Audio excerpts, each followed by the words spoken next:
नाव Aniket Krishna Bansode. PMC शाळा foundation Pune. मी म्हणजे गेल्या 15 वर्षापासून म्हणजे सरांनी म्हणजे जेव्हा आल्यापासून वर्गात नाही का, तर त्यांनी आम्हाला स्वच्छतेची माहिती सांगितली.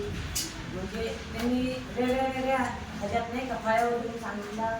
त्यांनी म्हणजे पाण्याची बचत कशी करायची, परत आपलं जर मैदान जर घाण असेल तर झाडू कसं मारायचं त्यांनी ती माहिती सांगितली. परत ते सांगायचे आणि कधी कधी जर आम्हाला वरती पण घ्यायची स्किनवर नाही का की दाखवायला की की आपल्या म्हणजे आपण हे जीवन जसं जगतोय तसं आपल्यापेक्षा जे बाकीचे लोक त्यांना जर पाणी सुद्धा भेटत नाही प्यायला, ते लोक म्हणजे गाव आहे ना, तर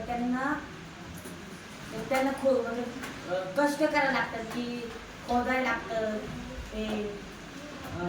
ते व्हिडिओ दाखवला होता ना, त्या व्हिडिओमध्ये सांगितलं म्हणजे सरांनी दाखवलं होतं की माणसं कष्ट करून ते पाणी मिळवावं लागतं. हां, पाणी हे करत होते माणसं.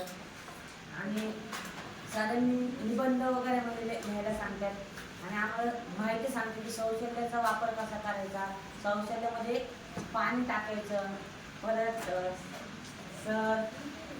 म्हणजे जे आपल्या बेंच खाली कचरा वगैरे किंवा काय असतं ना, ते कचरा आपण उचलून आपल्या डस्टबिनमध्ये टाकायचा, हे आम्हाला सर सांगतात. आणि शिपाई काकांची सुद्धा माहिती सांगितली की शिपाई काकांना किती कष्ट सहन करावं लागतं. त्यांना जे झाडू मारतात त्यांना वगैरे त्यांना पिसर वगैरे येत नाही का, या म्हणजे सगळ्यांनी आम्हाला बोलायला लावलं. तसं मुलाखत घेतली. हां, मुलाखत घेतली. थँक्यू पडते सर, धन्यवाद.